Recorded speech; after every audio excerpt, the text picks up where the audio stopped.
Lots of domestic political implications of President Trump's double speak. We're going to get into that on all aspects. Joining me this evening, Sushant Sareen, Strategic Affairs Expert, Mr. Brahma Chalani, Strategic Affairs Expert, Ms. Sanju Verma, National Spokesperson, BJP, Mr. Madhu Gaudyashki, National Spokesperson, Congress, and my colleague, Senior Journalist Sandeep Unithan, a Consulting Editor, with us in the studio. I want to first up, bring in Sandeep to just set the premise. Sandeep, it is not unexpected. We've seen, President Trump do this in the past as well, have that conversation with our Prime Minister, and then now will be hosting Pakistan Army Chief Asim Munir for lunch. But I would reckon hosting the Army Chief for lunch has implications which corroborate less with India and more with Iran.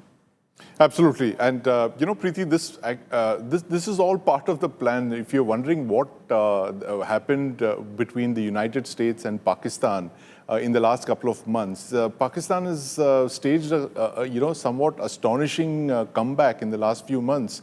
And it all has to do with this Iran plan. And I think Operation Sindoor, our issues with Pakistan-based terrorism, was what we call an out-of-syllabus question. This just came out of the blue, unexpectedly.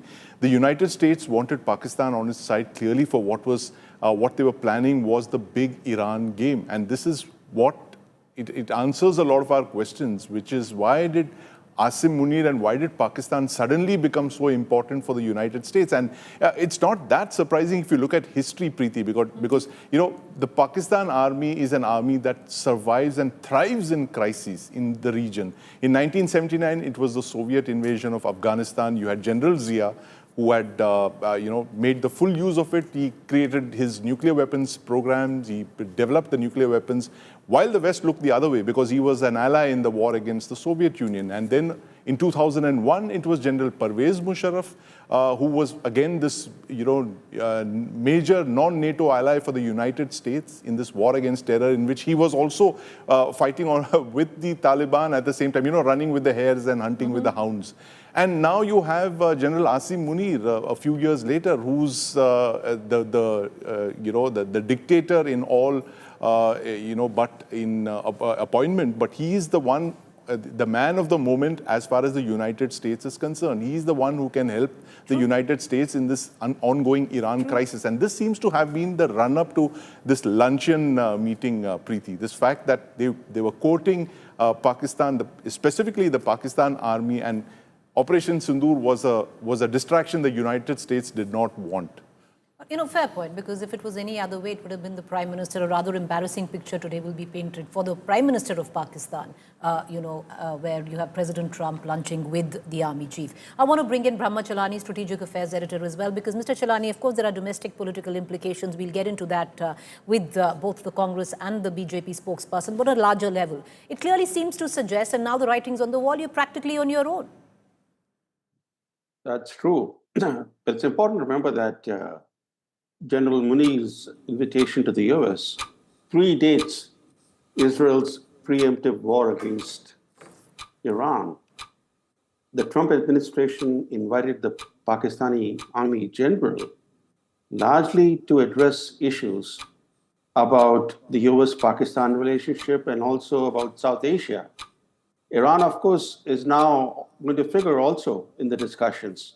But the larger message is unmistakable. In fact, the optics are unmistakable.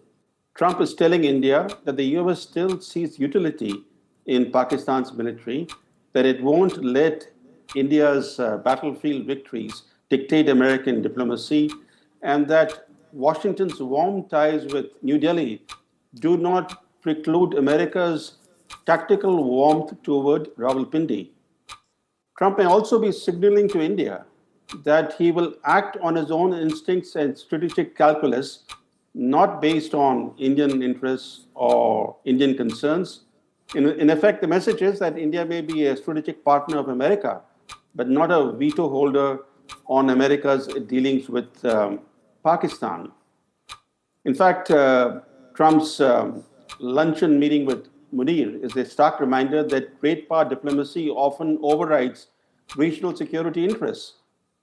So India must now recalibrate its strategy, knowing that America's strategic reliability is obviously uncertain.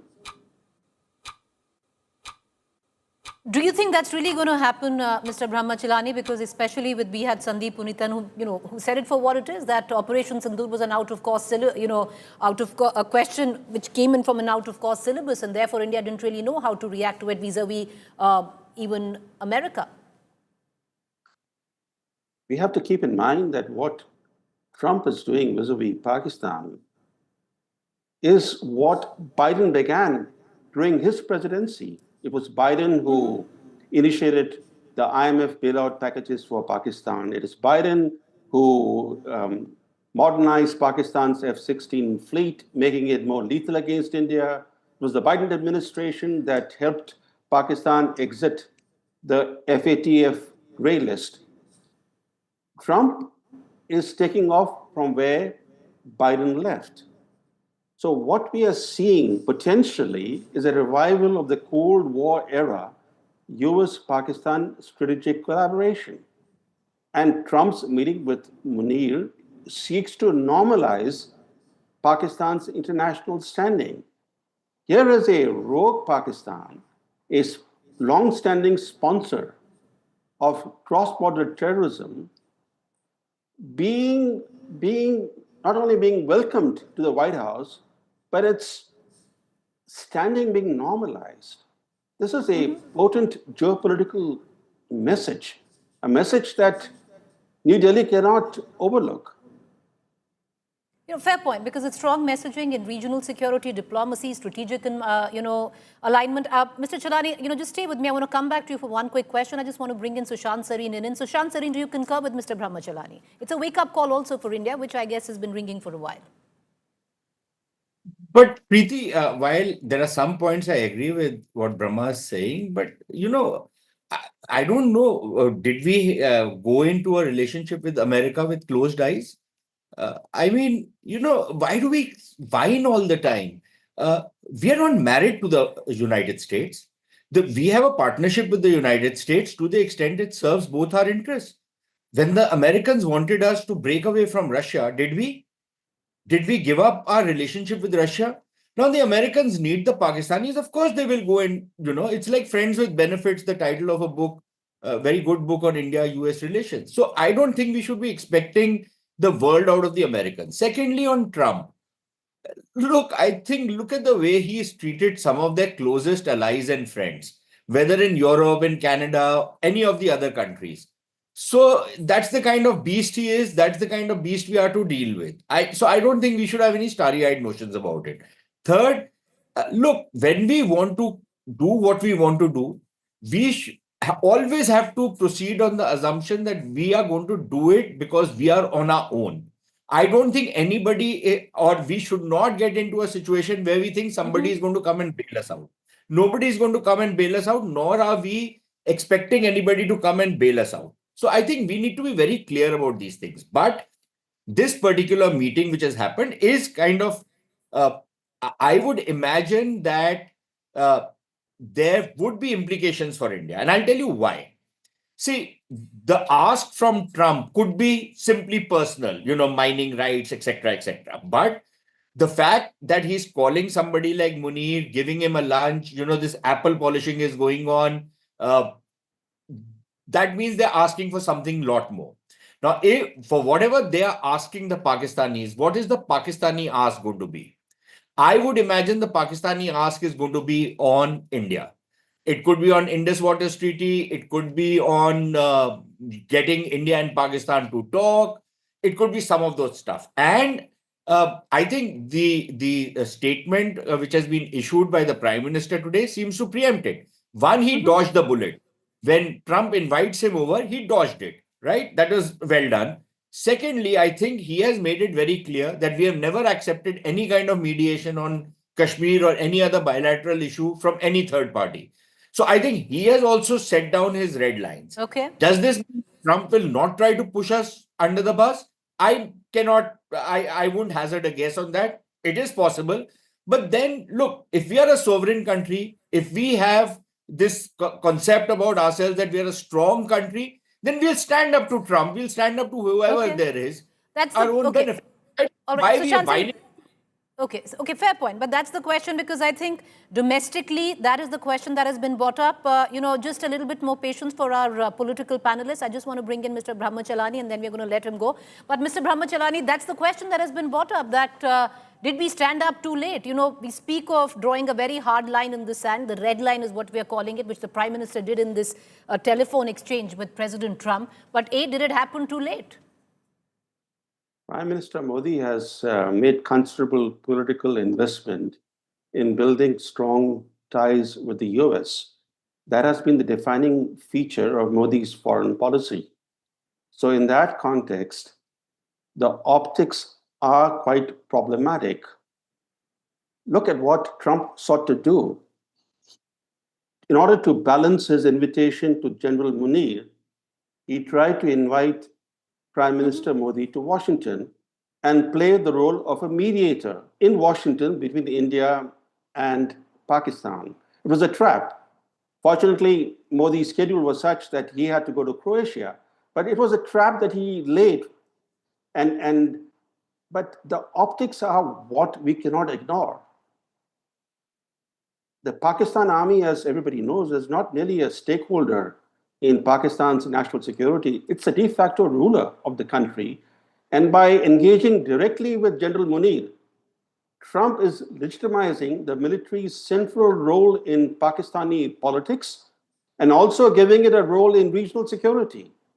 That's the troubling message that we cannot ignore. All right, Mr. Chalani, appreciate you joining us. Sushant Sareen, will you hold? Okay, I know you want to come in. Would you hold on to that thought? I'll just open it up politically and we'll come right back to it. Okay, make your point. Yeah, make your 10 seconds. Yeah, come in. Look, I don't disagree again with what Brahma is saying. But is this something new? The Americans have always dealt with military dictators in Pakistan. What's new about that? They've always liked a one-stop shop. And there is a messy democracy. People will have to negotiate whatever deals we have to sign with the Americans. In Pakistan, the generals will wave their Malacca stick. And that is, I think the Americans... So if Mr. Chalani, if you want to answer that question, because, all right. Okay, we don't have Mr. Chalani anymore. I think he's exited this debate. He had to go somewhere. But, let me open it up. And that's Sanju Verma. Let me pick up from what Mr. Brahmachalani was saying. That's problematic in nature. A, the optics of all of this completely wrong. Once again, it's not happened in the first time. Yes, we dodged that bullet by not accepting the invite, the Prime Minister on his way back to stop over in America, because that was yet another attempt to hyphenate India with Pakistan, and that to be at a level with General Munir. Preeti, while Mr. Brahmachalani may not be there, I think your audience needs to listen to a couple of facts. Mr. Chalani said that, during the Biden dispensation, Pakistan was empowered. Pakistan got off the FATF, and he mentioned a couple of other things as well. What Mr. Chalani conveniently forgot to mention, and which your audience needs to listen to, is this.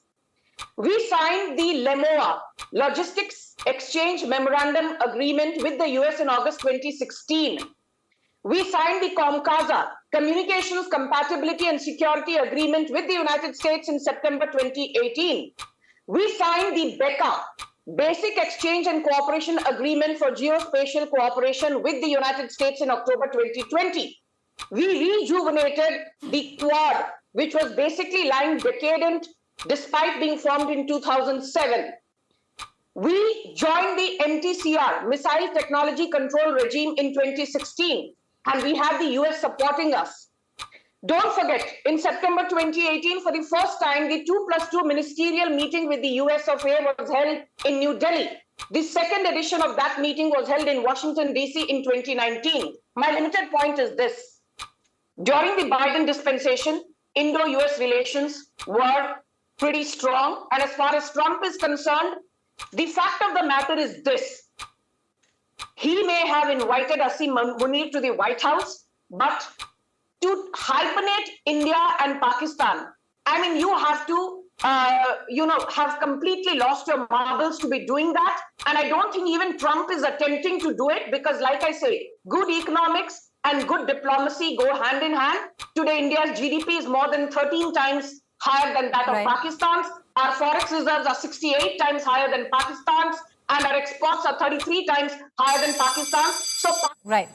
2 minutes will go to the political, and I'll say it there because the political panelists have a 2-minute timer each. Understandably, it gets a little messy nowadays, so we've just tried to separate that. And I want to bring in Mr.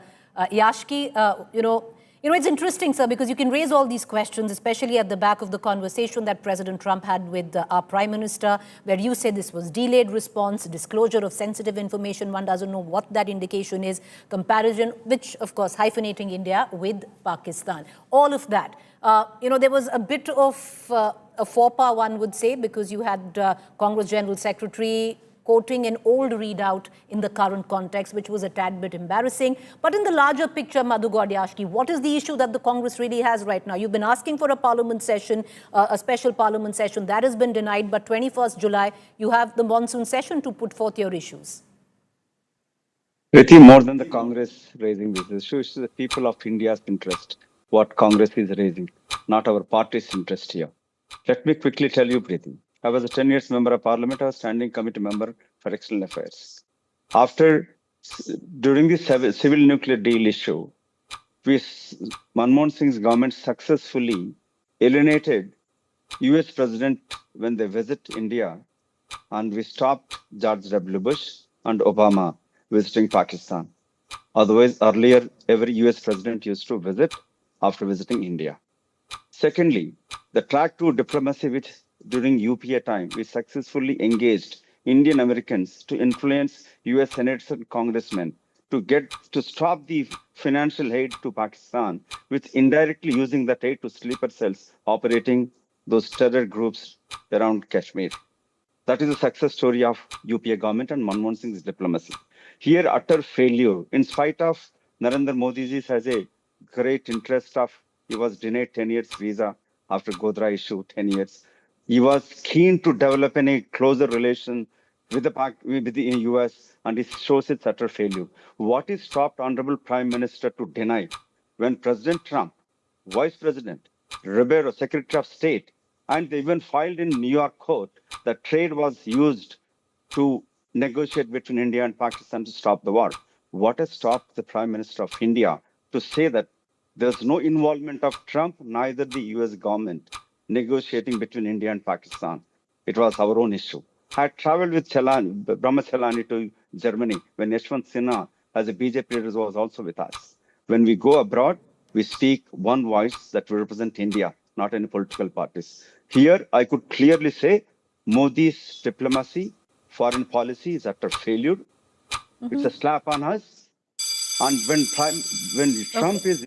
Sir, your figure has gone down. I'll come back to you. I'll come back to the both of you for 2 minutes each. I want to bring in Sandeep Punithan, who's also been following foreign policy for a while.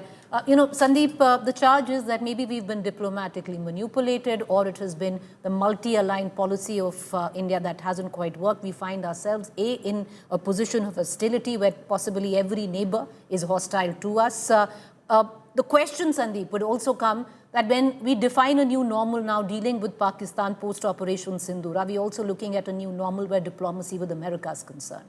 Well, Preeti, that certainly appears to be the case. The statement by the Foreign Secretary was quite strongly worded, I should say. I think it's possibly the first time that has come. Yeah. Yes, it is the first time in recent years that we've seen this kind of statement coming out of the MEA. And I think, the government of India has decided that enough is enough. And the kind of, the propaganda, I don't know what other word to use for it, but the kind of propaganda that was coming out of the White House with Donald Trump continuing to insist that he was playing peacemaker between India and Pakistan, and repeating that assertion, where the MEA has called it out as something like, he was not being very, truthful with facts. And Trump has never allowed truth to come in the way of an interesting story, Preeti, that must be told. But, you look at it from Trump's perspective, Preeti. He's a guy who said that, look, the minute I take over, wars are going to stop within 24 hours and 48 hours. It's been 6 months, and nobody is listening to President Trump. Not even Benjamin Netanyahu, which is one of his closest allies. Everybody is doing exactly what they want, whether it's Putin or it's Zelensky or Benjamin Netanyahu. And now I think Prime Minister Modi has also said the same thing in not as many words, but very politely and sternly said that we will, do exactly what is in our national interests. And that was the unsaid part of today's statement. Very strongly worded statement, especially, when you look at the kind of bonhomie that Prime Minister Modi and President Trump have enjoyed in the past, the Howdy Modi and Namaste, Prime Minister, all of that. In the light of this statement is very, very, strongly worded. So, Shansarin, would you want to weigh in on it? Many would suggest it's come a tad bit late, should have come in earlier. But do you also see now this is possibly the new normal in diplomacy with America? Yes, and I think this is not just limited to Donald Trump. I think this is going to be the new normal, regardless of whether Trump is the president or somebody else becomes president in the US. Look, Preeti, when the ceasefire happened between India and Pakistan, even at that point of time, there were many people who, within the government also, who thought that, this business of Trump to try and take credit needs to be shot down immediately. Because if you don't do it, he will keep parroting the same line over and over again. I think it was a political decision at that point of time that let's not make a big issue on this because we have bigger fish to fry with the Americans. Now, clearly, matters reached a point where it was felt that if we now don't give him a shut-up call, because which is what, Sandeep is right that we said this very politely and firmly, but it was a shut-up call. It's not that it's going to shut Donald Trump up. Nothing shuts him up ever.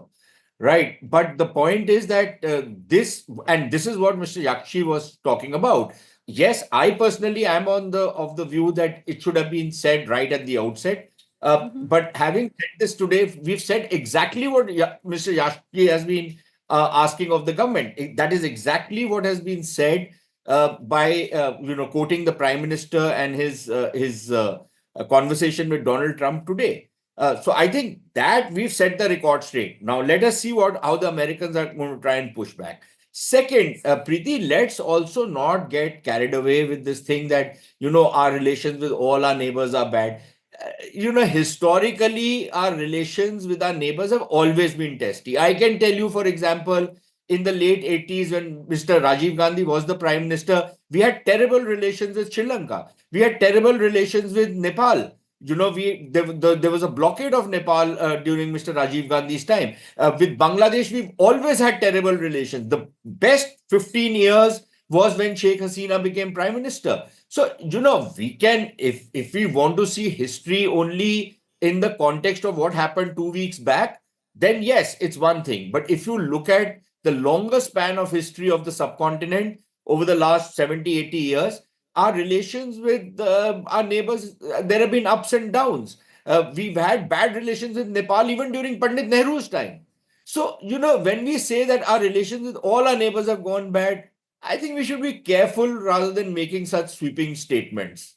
All right, let's broaden that question then. Is it not just our neighbors, but is it also our allies there? And therefore, Sanju Verma, are we standing at the precipice of maybe recalibrating or what has been our foreign policy in terms of shifting US priorities? We've seen how shifty President Trump has been. We've seen the China-Pakistan axis. It's right in the open. Possibly China, we fought a proxy war with China, not Pakistan. The whole multi-alignment. I still remember we had the Prime Minister who said we are no longer non-aligned but multi-aligned. Has that really worked where our own allies like Russia did not stand with us when we really needed them to?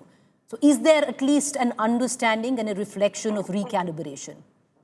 Preeti, let me make one thing very clear.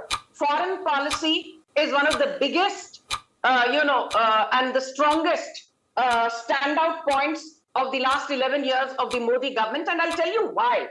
First and foremost, let's get one thing very, very clear. For the last 2 years running, we've been running a trade surplus with the United States of America, anywhere between $35 to $45 billion. Our bilateral trade is between $135 to $145 billion.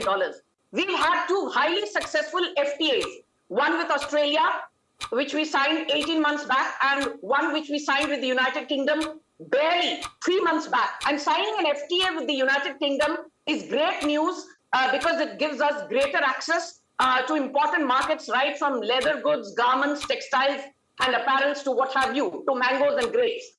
The third and very important point, the gross FDI inflows or the gross FDI inflows last year stood at $81 billion. That does not happen, if you are a country that has been isolated. We overtook the United Kingdom in 2022 to become the world's 5th largest economy, and Japan a few weeks back to become the 4th largest economy. That does not happen if you have a foreign policy which is dodgy. We have an annual exports of $821 billion. That does not happen if you have a foreign policy which is dodgy. And let me tell you, when Trump said Modi is an excellent negotiator, the likes of Jairam Ramesh and Khera said, oh, we don't take Trump seriously. When Trump said, I had asked Prime Minister Modi if he wants me to intervene, he said, no, he will settle the Pakistan-Kashmir issue on his own. Jairam Ramesh said, oh, let's not take Trump seriously. Today, suddenly, ये सारे के सारे from Khera to Supriya Shriye to Jairam Ramesh Donald Trump के चरण चुंबक बन गए हैं. But I would also like to say, Sushant Sareen gave a very nuanced view. Brahma Chalani always sees as the glass half full. The truth is somewhere in between. It's neither the glass half. Ms. Verma, it all depends what side of the political divide, especially as a spokesperson, you stand to see the half glass full or half empty. And that is very, very subjective, ma'am. I want to bring in Madhu God Yashki back into this conversation. Mr. Yashki, the fact is, let me flip that question that I asked Sanju Verma. One might stress on, that we failed, our foreign policies failed, but this is a new world. World order on how we knew it has been upended, and we see it very differently now. And India needs to change because everyone is changing. There is realignment. So it's not an India problem, it's a world issue. Mm-hmm. Let me tell you quickly, the foreign policy of India is a continuing process, City. It doesn't matter whether BJP or Congress in power. We always maintained a uniformity. When Vajpayee was there, or P. Narasimha Rao is there, Rajiv Ji is trying to, Manmohan Singh is trying to, it's only during Prime Minister Modi it changed. It's more of a self-publicity propaganda than the country's interest. What my friend is listing about trade facts and defense facts, those are nothing. These are India's consumer market. It is skilled labor which is attracting the US to other Australia to UK to come and sign pact with us. It's not it doesn't matter which political party in power, Preeti. It is India. It is India's consumer market is driving. It is economy which is ruling more than the military power now. We failed. Here, Mr. Modi has failed to draw the attention of America to alienate from Pakistan. It's a slap. It's not Prime Minister of Pakistan invited. It is Army Chief of Pakistan invited for lunch. That's an utter failure. Why Prime Minister Modi has not intervened at the time? I had an opportunity to travel with Sushant on a US Ronald Reagan airport carrier. So US is always trying to reach out the Indian diplomats or foreign Indian Americans across in US and here. So what I'm trying to say, a big point here, the differences maybe with the neighborings, which is evidently shown, Mr. Modi has claimed to be, is different than the UPA government. So what we're trying to say, what he claimed and what is proven is completely disaster. So there may be differences earlier, there may be bad relations with the neighboring countries, but Modi is shown to be a different. Modi, abki baar Modi governance kahan chale gaya? Why the foreign minister to rest of the people have kept quiet? Okay. Well, that's, sir, your fate has gone down. I apologize. I have no control over this. I appreciate all four of you for joining us. Thank you there. I would reckon this is going to be an ongoing conversation, especially where Indian domestic politics is concerned. The monsoon session is around the corner. The stage quite set for that, isn't it?